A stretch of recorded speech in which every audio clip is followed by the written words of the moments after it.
this is the year 2015? October 21st, 2015.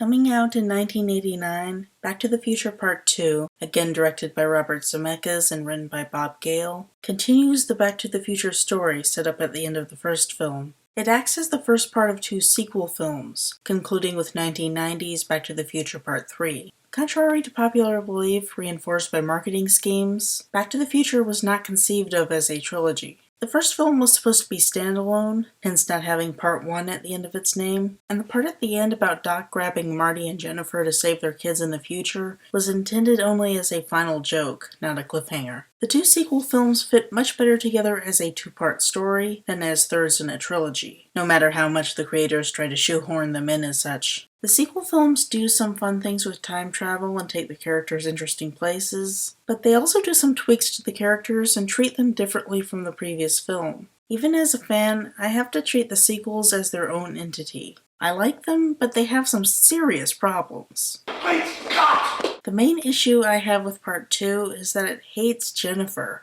In the first film, the treatment of her was pretty decent, if a bit too minimal. Zemeckis and Gale just don't know what to do with her in the second film, and the treatment turns out pretty bad. The humorous ending of the first film sets up an adventure that they just don't know how to write, and they got rid of it as soon as they could. No! Oh, please, God, no! I think it's worth comparison to the Star Trek films. Star Trek III, The Search for Spock, generally considered a weak film, ends with the Enterprise crew considered outlaws, the Enterprise destroyed, the crew using a Klingon bird of prey, and Spock newly reborn. Star Trek IV, The Voyage Home, could just bring things back to the status quo by setting things months in the future, the new Enterprise, the crew forgiven, and Spock back to normal, but it chooses to work with what it was handed by the previous film, and it uses the elements wonderfully. Spock and the other characters are all explored, and the Bird of Prey's cloaking ability is used to great effect in enabling the crew to hide in the 1980s. In the end, they earn the forgiveness of the Federation. The filmmakers took a challenging setup and did something awesome with it. In contrast, Zemeckis and Gale hate having Jennifer on the adventure and don't do anything interesting with her. It means that this damn thing doesn't work at all! The film begins with a recreation of the final scene of the first film, this time with Elizabeth Shue playing Jennifer instead of Claudia Wells. Being able to watch the two side by side, I have to say I prefer Claudia Wells' performance. This time when they get in the car, we see Biff come outside. He wants to show Marty his new matchbooks for his auto detailing service, and he witnesses the car levitating and disappearing into a streak of flame. Then in the far, far future of October 21st, 2015, the DeLorean appears in the middle of a flying highway for flying cars. Marty finally explains to Jennifer what's going on. Wait, so they just dragged her into the future with no explanation? Sure, we don't see an explanation in the first film, but we also don't see them walk away from the trash and get into the car, so there could presumably be a time period in which Doc and Marty fill her in, and she could then make the conscious choice to go help save her kids in the future. If nothing else, they could insert one like with the Biff scene. This is just not respecting her at all, and it just gets worse and worse. Whoa, this is heavy. Upon learning that she's in a time machine, flying through the sky, in the future, having a chance to see the progress of humanity, her mind goes to getting a chance to see her and Marty's wedding. Because, you see, that is what girls think about. Their wedding and their kids. I mean, obviously, some girls prioritize their domestic lives, but it's just so stereotypical. And they have Marty pretending to be interested while she's getting excited, and it's a joke about men and women's priorities. Jennifer isn't really respected as a character, just being used as a joke. If they would make Jennifer a main character along with Doc and Marty, maybe her interests could be spun in a feminist way by making them facets of a well-fleshed-out female character. But as it is, she's just treated as an obstacle. In the joke, she's annoying to Marty because she's rambling about girl stuff. and then Doc knocks her out with his sleep-inducing stun gun thing. Holy shit! And why does he do this? Because she was asking too many questions, and nobody should know too much about their own destiny. I mean, it's not like Doc and Marty will do the same thing a bunch of times. And I'm sure that if it were to happen, they would immediately knock the other out because no one should know too much about their own destiny. I mean, duh. It's really just treating Jennifer like she isn't a person to the same degree that Doc and Marty are. It's like the time travelers are superior to the rest of the world. They're like gods, with the ability to manipulate people's lives. The laws of time are mine, and they will obey me! And for some reason, Jennifer can't get into that club. Even though she shouldn't be treated as any less deserving of time travelers' rights as Marty, who is just the friend of the guy who made the time machine, somehow being the girlfriend of the friend of the guy who made the time machine makes her a civilian. Even though she's taken into the car and taken on the adventure, the narrative treats her more like Einstein than a real protagonist. The fact that Doc doesn't even try talking to her and just knocks her out is really condescending. It feels like the sexist trope of the irrational woman who has to be manhandled by smarter men, like Tracy in On Her Majesty's Secret Service. Why isn't she a main character like Marty? This is a sequel. It doesn't have to be the same dynamic with Doc and Marty anymore. Doc tells Marty that the only reason he brought her along was because she saw the DeLorean. That doesn't make sense. She'd have seen Marty leave with his crazy inventor friend in an altered DeLorean supposedly running on cold fusion. There would be no reason to think that it's a time machine beyond the fact that Doc chose to babble about it in front of her, and if he brings Marty back soon, what's the problem? She would be a little confused, maybe a little concerned, but not abducted into the future. It's really just an excuse to ditch the plot thread. Zemeckis and Gale had no idea what to do with her, so they decided to have Doc physically assault her to take her out of the picture. The only way that you can have Doc assault an innocent person and still be seen as a good guy is to consider her less than a person. It may not have been motivated by sexism so much as intellectual laziness, but it has sexist implications to it, especially when the rest of the movie's appeal to the male gaze is taken into account. Buttheads. Doc lands in an alley in Hill Valley. He tells Marty to change into the clothes that his son Marty Jr. wears. Apparently Marty Jr. makes a deal with a guy named Griff to do a robbery, but he gets caught and goes to jail. And in trying to rescue her brother, Marty's daughter follows suit. To save his kids, he has to impersonate his son and meet with Griff to turn him down. Marty starts asking questions about how he turns out in the future, and Doc promptly knocks him out because no one should know too much about their own wait. He just talks to him? Okay. As for Jennifer, they lay her down on some laserdisc boxes set out for the trash, while Doc and Marty do their parts to save Marty's kids. Yeah, because Jennifer couldn't help with that at all, could she? She might ask questions! Stop asking me the question! And here's a strange recurring element. Believing that Jennifer is perfectly safe while deeply sleeping outside in an isolated area. It never once enters their minds that she could perhaps be vulnerable to sexual assault. Zemeckis and Gale's male privilege really shows here. Hello? Hello? Anybody home? So what's Doc's part in all this? Well, he was supposed to use the stun gun thing to make sure Marty Jr. is out of the picture, but it doesn't work right because he already used it recently. Now whose fault is that? And all we see him do is monitor people to make sure his notes about timing are correct, and what he actually ends up doing is ogling some sexy women on the street. This is supposed to set him up as in need of a girlfriend, which he will get in part 3, but it really serves to mark this movie as a guy movie. We're to laugh, because even though he's this awesome eccentric scientist, he's still a guy who likes to watch pretty women, and the male audience can relate.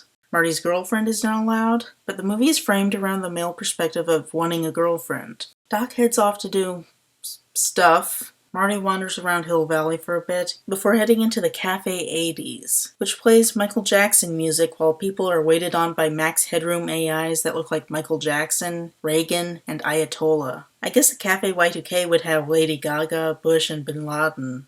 Then Biff as an old man sees him and starts picking on him because Biff thinks that Marty Sr. is a butthead. That's when Marty finds out that in the future, he won't have the success that he envisioned. Careful, Marty. Doc might knock you out if he hears you talking too much about your own destiny. I mean, that is the reasonable course of behavior, right? Griff then comes in to hassle Biff, his grandfather, about waxing Griff's car. Both characters played by Thomas F. Wilson. Marty is terrified to learn that he has to face this guy. Griff is like Biff 2.0. He's got cybernetic implants and a gang of wacky characters. At this point, a young Frodo Baggins and his friend get a Wild Gunman arcade game to work, and Marty decides to impress them with his shooting skills, because that is the pressing issue of the moment. Frodo is not impressed, however, because he has Kinect at home. You mean you have to use your hands? That's like a baby's toy. Unfortunately, the real Marty Jr. shows up, and Marty ducks behind the counter. Marty Jr. tries to back out, but the gang won't let him. My favorite gang member is the Asian guy, Whitey. Hey, Whitey, where's your hat? He's just so hammy. Unless you've got power! Interestingly, there is a girl in Griff's gang, Spike. No relation. This makes the casting a little more progressive, though she is portrayed as sexy in a sadistic villain way, and is really just a step away from wearing a dominatrix outfit. Spike stabs him in the scrotum in a sexualized attack, putting on a show for Marty Jr. as a proxy for the male audience. We can compare her sexualized attack to Biff just being a creepy rapist. He's not putting on a show and being sexy for the female audience, he's just being creepy. And that is the entire point of Spike as a character, to stab Marty Jr. in the scrotum while being sexy. At least 3D gets to be generally intimidating without sexualization. Additionally, Thomas F. Wilson speculates that Griff let her be in the gang specifically because she was too hot to refuse. Though Griff's actor doesn't speak for the director and writer, it does indicate a work environment passively accepting the male gaze. There doesn't seem to have been much respect given to the character past or sex appeal. One defining character trait that Marty Jr. has is that he's supposed to be as much of a wimp as George in 1955. This is also supposed to be funny. His weakness is overly exaggerated, and I get the feeling that we're supposed to laugh at his unusual howl of pain when Spike stabs him.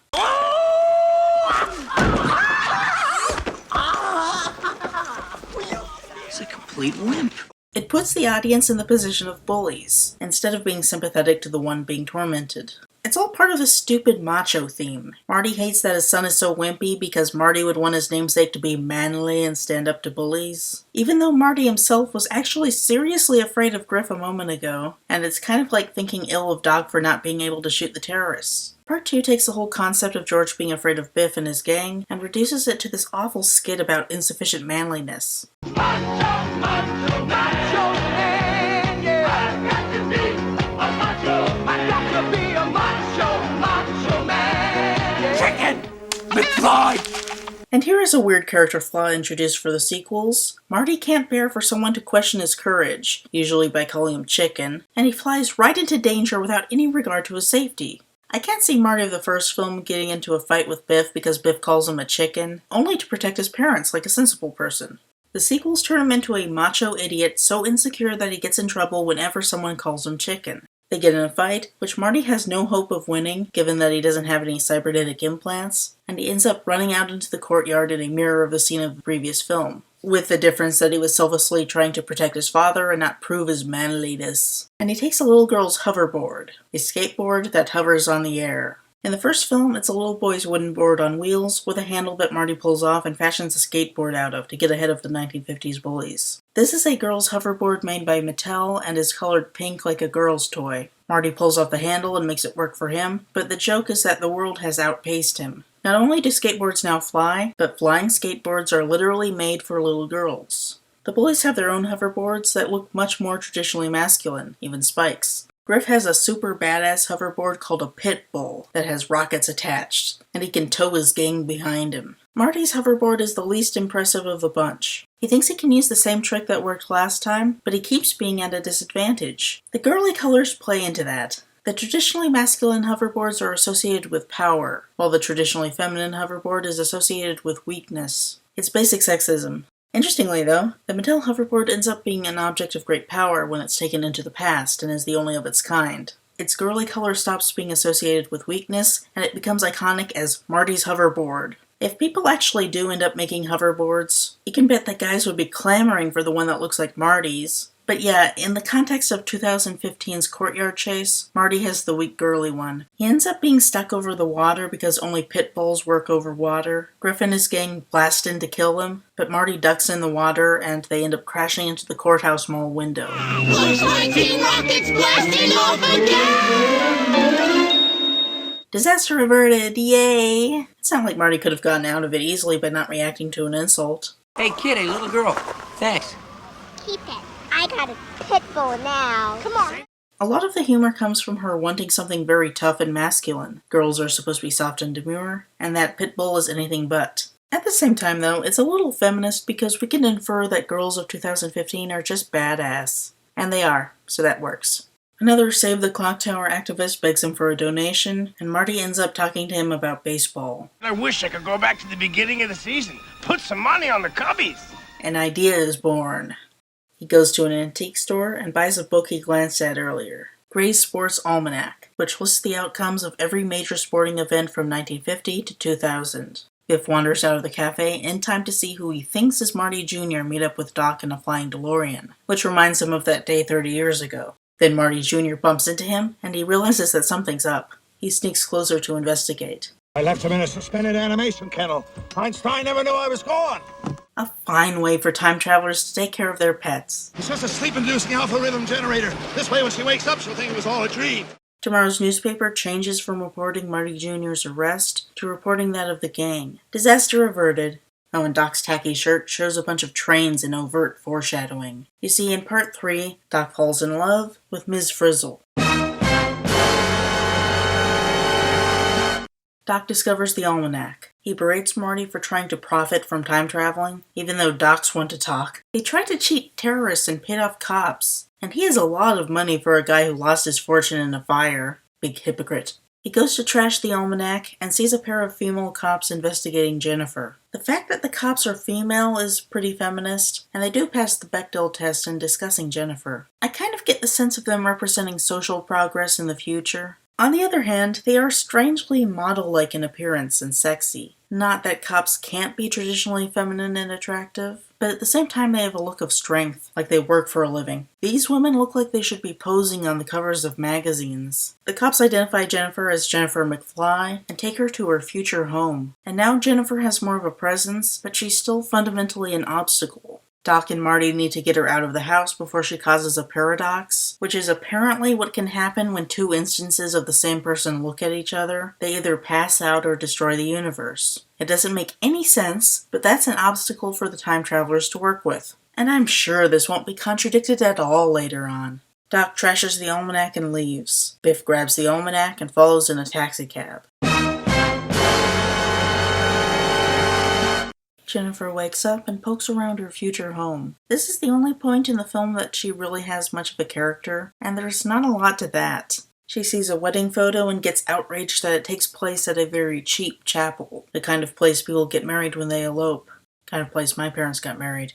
I don't like that snobbish behavior on her part, and I don't like that this extremely stereotypical feminine interest is the only real independent character trait she has. Everything else is about Marty or just not getting caught. The doorbell rings and her daughter calls out to her, so she hides in a closet. The daughter, Marlene McFly, walks down the stairs, and everyone laughs because it's Michael J. Fox wearing drag. Drag can sometimes be done in a really respectful way, challenging perceptions about the cultural performance of gender. This is not one of those times. The Marlene character is just included for cheap laughs, and it is both sexist and transphobic. Marlene gets the door and lets in Lorraine and George. Crispin Glover did not want to return, so they do everything they can to make Jeffrey Wiseman not look like a different guy, including hanging him upside down as some kind of future physical therapy technique. Lorraine complains about the window shade TV being worn out, and Marlene explains that the repairman called Marty a chicken, causing him to go ballistic, and now no one will come to repair it. They discuss this serious problem Marty has, which caused him to get into an accident with a Rolls-Royce 30 years ago, essentially ruining his life. Jennifer overhears. Not that she'll do anything with that information. It's really just an excuse for the audience to overhear the foreshadowing, or backshadowing, I don't know. Time travel grammar is weird. Well, that's all in the past. You mean the future? Whatever!